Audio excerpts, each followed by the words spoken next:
ketemu seseorang yang cantiknya gak masuk akal. Cantik sampai bikin semua orang lupa diri. Tapi gimana kalau kecantikan itu bukan miliknya? Dan di balik wajah mulus itu ada sesuatu yang nempel, merayap, dan perlahan mengambil jiwanya. Malam itu, aku melihatnya sendiri. Seorang wanita cantik di pojok kafe, dan di belakangnya ada sosok tinggi penuh belatung yang tersenyum ke arah kami. Ini bukan cerita tentang cantik, ini cerita tentang harga yang harus dibayar saat manusia nekat melawan kodrat. Wanita ini terlalu cantik, ternyata pakai susuk. Waktu itu malam Jumat, sekitar jam 9, hujan baru saja reda, menyisakan aspal basah yang memantulkan cahaya lampu jalan seperti kaca pecah. Udara masih lembab, dingin tipis, nempel di kulit. Aku, Imam, lagi nongkrong bareng Alia, Dennis, dan Reza di sebuah kafe baru yang belakangan ini rame banget dibicarain orang-orang. Katanya kafe ini selalu penuh, bahkan di hari biasa. Banyak yang bilang tempatnya bikin betah, bikin pengen balik lagi. Entah kenapa, nama kafenya kecil, papan. Namanya cuma lampu neon putih yang sedikit kedip-kedip. Tempatnya sempit, meja-mejanya rapat, tapi hampir semua kursi terisi. Ada aroma kopi pahit bercampur wangi manis yang aneh. Bukan parfum, bukan juga pengharum ruangan. Lebih mirip bau bunga yang kelamaan disimpan di ruang tertutup. Katanya sih suasananya beda. Aku baru melangkah 2 langkah masuk ke dalam, dan tengkukku langsung dingin. Bukan dingin karena AC. Ini dingin yang tiba-tiba, kayak ada yang meniup dari belakang leher. Dadaku terasa agak berat. Napas jadi pendek tanpa alasan jelas. Perasaan ini bukan hal baru buatku. Sejak kecil, aku memang pika sama hal-hal yang gak kelihatan. Kadang cuma firasat, kadang gambaran samar, dan hampir selalu perasaan itu gak pernah bohong. Ada sesuatu yang gak beres di tempat ini. Aku nengok sekeliling, pura-pura santai. Dennis dan Reza langsung ribut sendiri, bahas menu, bahas tempat duduk. Alia jalan di sampingku, ekspresinya biasa aja, tapi aku bisa ngerasa dia lagi capek pikiran. Baru kali ini aku ngerasa kafe ini bukan cuma sekadar tempat nongkrong. Dan malam itu, rasa gak beres itu datang dari satu arah. Di pojok cave, sedikit terpisah dari meja lain, duduk seorang wanita sendirian. Lampu kuning redup tepat di atas kepalanya, bikin wajahnya kelihatan lebih lembut. Dia cuma duduk diam, kedua tangannya melingkar di gelas minuman yang belum disentuh. Cantik, tapi bukan cantik yang wajar. Cantiknya kayak terlalu sempurna, sampai terasa salah. Kulitnya mulus tanpa noda, bukan mulus alami, tapi seperti kulit boneka porselen. Wajahnya simetris, senyumnya tipis, nyaris enggak bergerak. Matanya bening, tapi kosong, kayak kolam yang dalam tapi gak kelihatan dasarnya. Rambutnya panjang, hitam, jatuh rapi, tanpa satu helai pun keluar dari tempatnya. Dia pakai baju sederhana, warna netral, gak mencolok. Tapi anehnya, semua mata di kafe itu seperti tertarik ke arahnya, termasuk Dennis dan Reza. Gila, cakep banget, bisik Dennis. Suaranya diturunin tapi jelas. Matanya gak berkedip, seolah takut kehilangan 1 detik pun. Reza malah nyengir lebar. Sumpah, itu beneran manusia gak sih? Kayak karakter film. Aku gak ikut nimbrung. Dadaku makin sesak. Aura dari wanita itu berat, tapi bukan gelap seperti yang biasa aku rasakan. Aura ini palsu, kayak cahaya yang dipantulkan cermin retak. Indah, tapi bikin mata perih. Kalau ditatap lama, rasanya seperti melihat bayangan sendiri di kaca. Tapi gerakannya telat sepersekian detik. Alia ikut melihat ke arah wanita itu. Taya diam cukup lama. Wajahnya kelihatan biasa aja, tapi aku tahu matanya berkaca-kaca. Ada sesuatu yang pelan-pelan tumbuh di sana. Iri, bukan iri yang meledak-ledak, tapi iri yang halus, tenang, dan berbahaya. Iri yang kalau dibiarkan bisa menggerogoti dari dalam.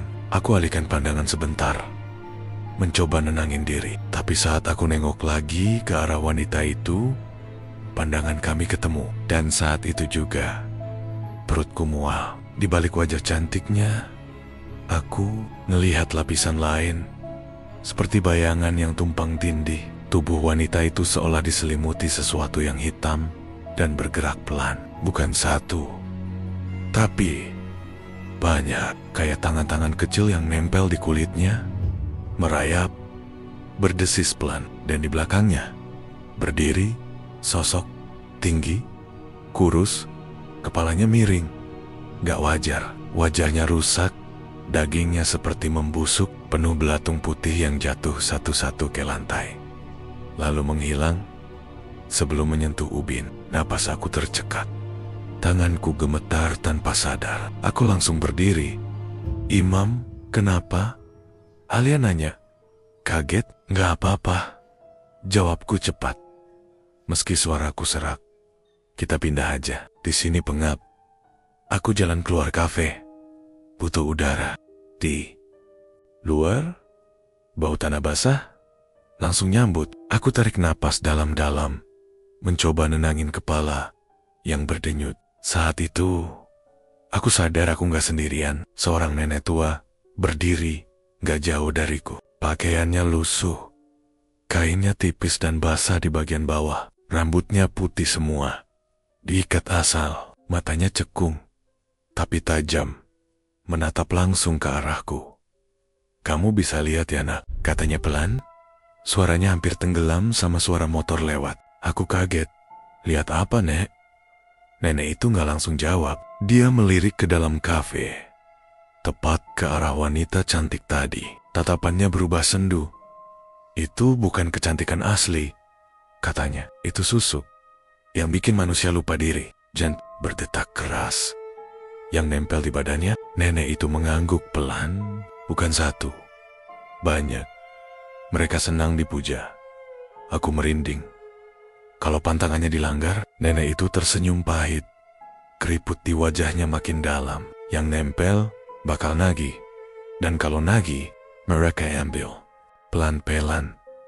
Jiwa dulu, badan belakangan. Aku gak sempat nanya lebih jauh. Saat aku balik ke dalam kafe, wanita itu sudah berdiri. Dia berjalan melewati meja kami. Wanginya manis, terlalu manis, sampai bikin kepala pusing. Langkahnya ringan, hampir gak bersuara. Sesaat sebelum keluar, dia berhenti.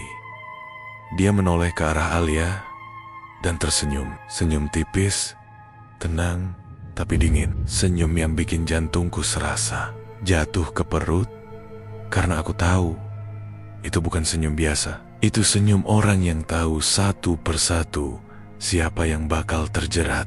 Beberapa hari setelah malam di kafe itu, kabar tentang wanita misterius langsung nyebar kemana-mana. Namanya Sinta. Entah siapa yang pertama kali nyebut namanya, tapi semua orang seolah langsung tahu. Katanya dia sering muncul di tempat-tempat nongkrong baru, gak pernah lama di satu lokasi. Selalu jadi pusat perhatian, selalu dikelilingi tatapan kagum. Banyak pria coba mendekat, ngajak kenalan, bahkan pamer harta. Tapi anehnya, gak ada satupun yang benar-benar bisa dekat. Semua cuma sampai tahap terpesona, lalu mentok dirasa penasaran yang gak terjawab.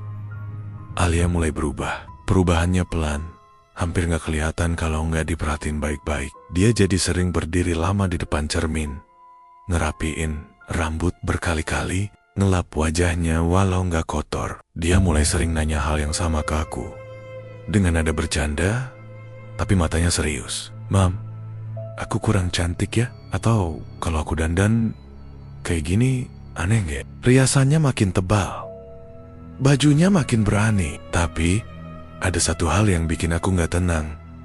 Tatapannya kosong, senyumnya sering telat muncul, kayak dipaksa. Seolah Alia lagi ngejar sesuatu yang bahkan dia sendiri gak yakin apa. Aku coba ngomong baik-baik. Suatu sore, kami duduk berdua di teras rumahnya.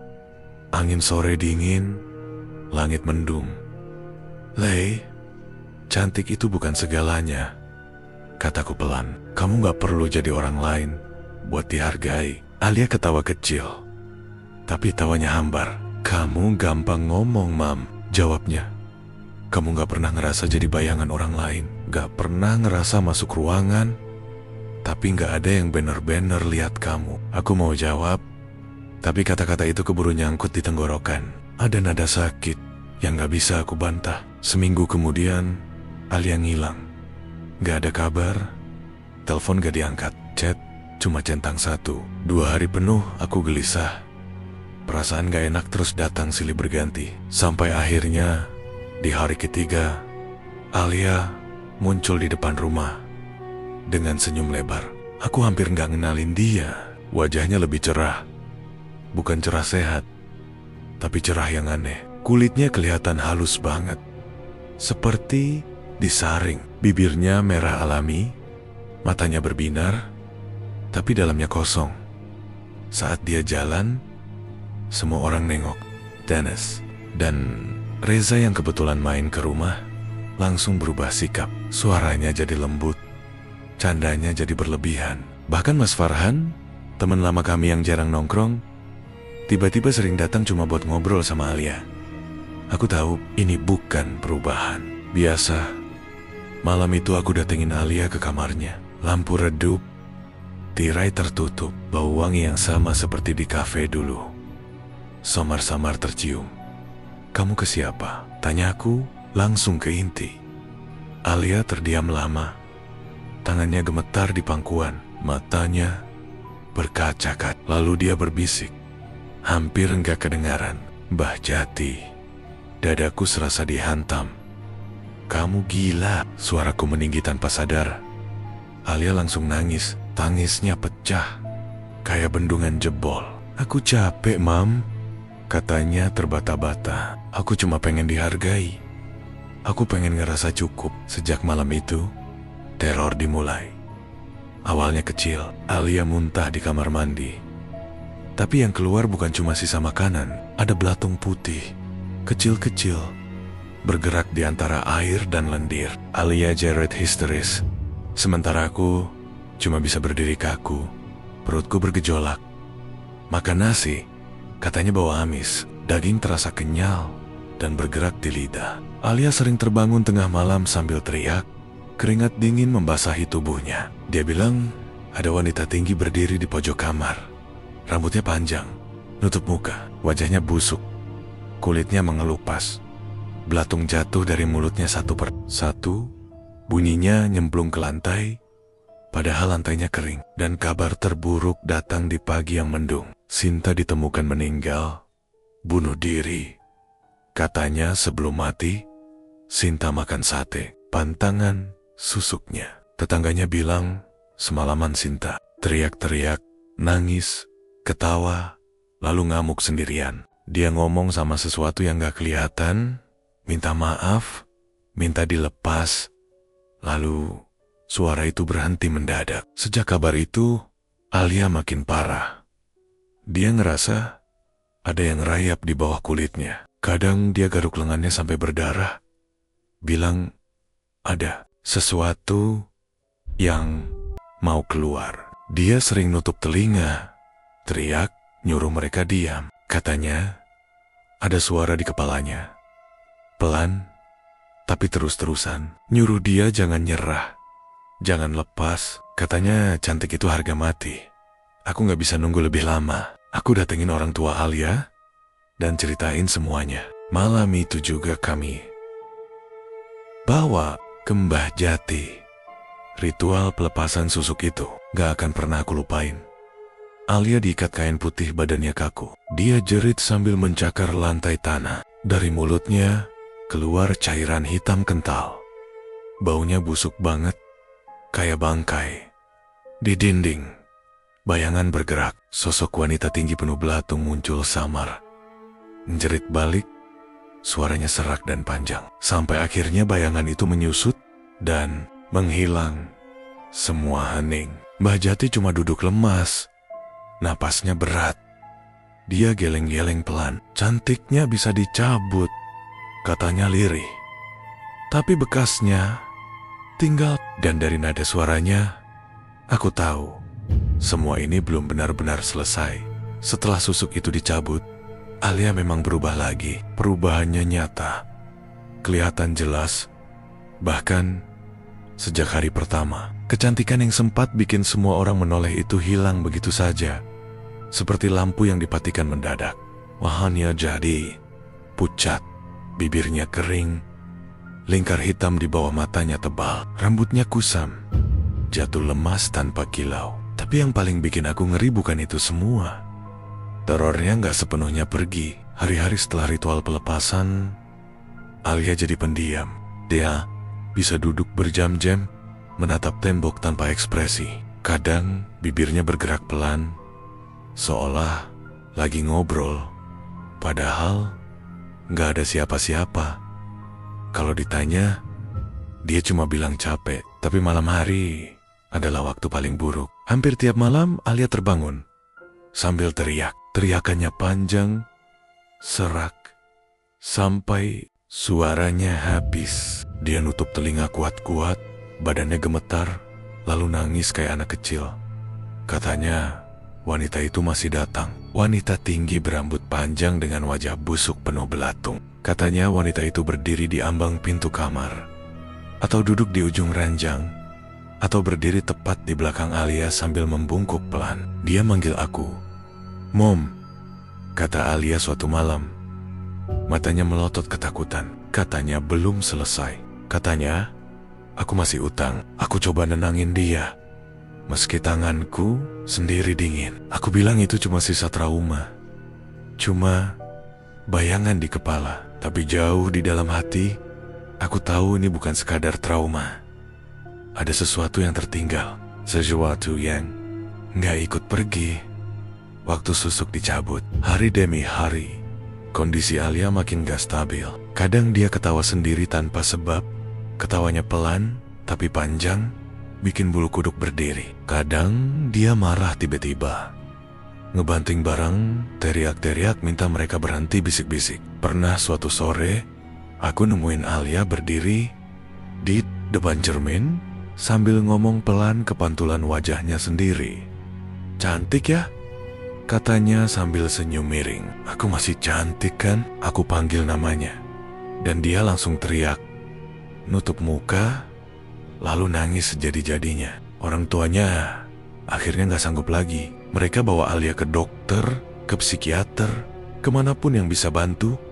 Hasilnya sama, Alia didiagnosis gangguan kejiwaan berat akibat trauma. Tapi gak ada satupun dokter yang bisa jelasin kenapa Alia sering teriak soal wanita belatung, soal suara-suara yang nyuruh dia nurut, soal rasa gatal di bawah kulit yang katanya berasal dari dalam. Beberapa minggu kemudian, dengan berat hati, Alia dibawa ke rumah sakit jiwa. Hari pertama aku ikut nganter. Alia duduk diam di kursi belakang mobil, memeluk lututnya sendiri. Sepanjang jalan, dia nggak ngomong apa-apa, tapi sesekali matanya melirik ke kaca jendela, lalu dia menggeleng cepat, seolah melihat sesuatu yang nggak pengen dia lihat. Di rumah sakit, Alia dipakaikan pakaian pasien, rambutnya dibiarkan terurai, kusut. Saat pintu bangsal ditutup, dia nggak melawan. Dia cuma menoleh ke aku, matanya kosong, tapi basah. Aku nengok Alia seminggu sekali. Setiap kali datang, rasanya selalu berat. Bangsal itu dingin, baunya campuran obat dan karbol. Suara-suara aneh sering terdengar. Tawa, tangis, teriakan. Tapi Alia biasanya duduk di sudut ruangan, sendirian. Terakhir kali aku nengok dia, Alia lagi duduk di lantai. Punggungnya nempel ke dinding, rambutnya berantakan, wajahnya tirus, tangannya memainkan ujung baju, diulang-ulang seperti ritual kecil. Pas aku manggil namanya, dia nengok pelan, dia senyum, senyum kecil, lelah, tapi jujur. "Cantik itu capek ya, Mam," katanya. Pelan, suaranya nyaris gak kedengaran. Aku capek, pura-pura bahagia, capek dikejar mata orang. Kalau tahu harganya jiwa, aku gak bakal minta. Aku gak bisa jawab apa-apa. Tenggorokanku sakit, aku cuma duduk di sampingnya. Meski jarak kami masih dipisahkan oleh rasa bersalah yang gak bisa diucapin. Waktu jam besuk habis, Alia melambaikan, "Tangen Castle." Aku pergi dengan langkah berat, perasaan kosong dan hancur. Malam itu, hujan turun lagi, jalanan basah, lampu-lampu memantul di aspal. Tanpa sadar, langkah kakiku membawa aku melewati kafe lama itu. Kafe tempat semuanya bermula. Tempat itu sudah tutup, gelap, papan namanya mati. Kacanya kotor oleh debu dan bekas hujan. Aku berhenti sejenak. Entah kenapa. Mungkin karena kenangan. Mungkin karena rasa bersalah. Dan saat aku menatap kaca depannya, dadaku langsung sesak di balik pantulan wajahku sendiri. Aku ngeliat bayangan seorang wanita duduk sendirian di pojok. Cantik, rambutnya panjang, wajahnya mulus. Dia duduk dengan posisi yang sama, persis seperti malam itu. Dia mengangkat wajahnya dan tersenyum ke arahku. Senyum yang aku kenal. Di belakangnya, samar-samar, berdiri sosok wanita tinggi. Rambutnya menutupi wajah busuknya. Belatung jatuh pelan dari malutnya, nempel di lantai kaca, lalu menghilang. Aku mundur satu langkah. Jantungku berdegup kencang. Napasku berat. Bayangan itu perlahan memudar, menyatu lagi dengan gelapnya kafe kosong. Tinggal pantulan wajahku sendiri yang pucat. Aku langsung mempercepat langkah, hampir lari karena aku tahu satu hal yang gak akan pernah bisa aku lupain. Jerat kecantikan semu itu gak pernah benar-benar hilang. Dia cuma berpindah tempat, menunggu orang berikutnya yang cukup lelah, cukup iri, dan cukup nekat untuk rela bayar mahal dengan jiwanya. Dan cerita pun tamat.